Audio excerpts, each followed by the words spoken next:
lambere nenuko mi jalla kaware mos midi chen bidier ko hejin bai nyam da min cha da nga chane tu quy ji kwa so be jin khang ja ni gat ko chang ni kho ka te kre bu ma du pos gai khadi de bu ni jin we kus na dal wi mo pos gai khadi de bu ni jin we kus na dal wi mo nin ta ka tin bi su gai tin be na ka jin wi mo ante ga gwi te da ni ji hallelujah na na ji shi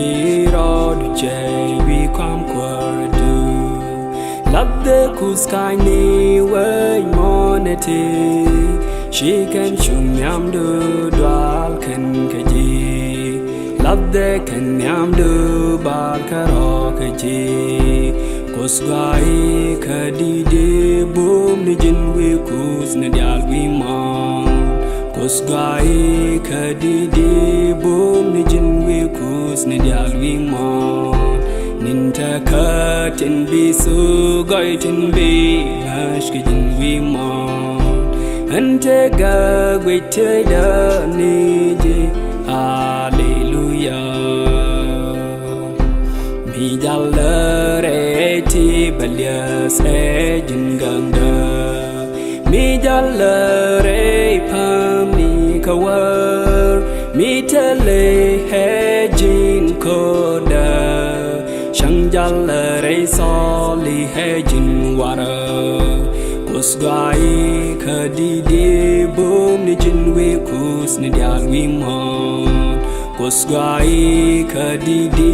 bom ni jin we kus ni dal wi mon nin ta ka tin bi su gai tin bi ngash ka jin wi mon ante ga gwe te da ni ji hallelujah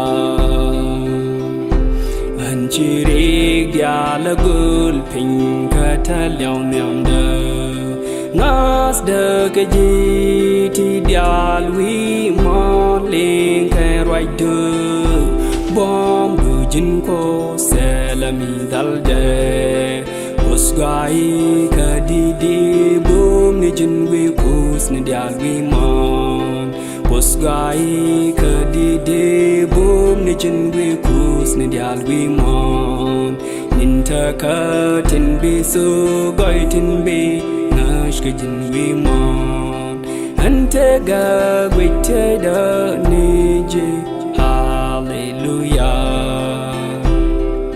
alia ge me wa ka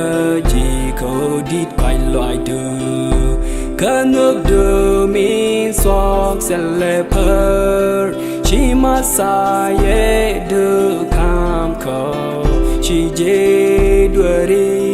ti chi de chong Nyam du, shong nyam du Keriam Jesus Kosgai khadi de bom ni jin we kus na dial wi mon Kosgai khadi de bom ni jin we kus na dial wi mon nin ta ka tin bi su gai tin bi nash ki jin wi mon ante ga gwe te da ni ji Hallelujah.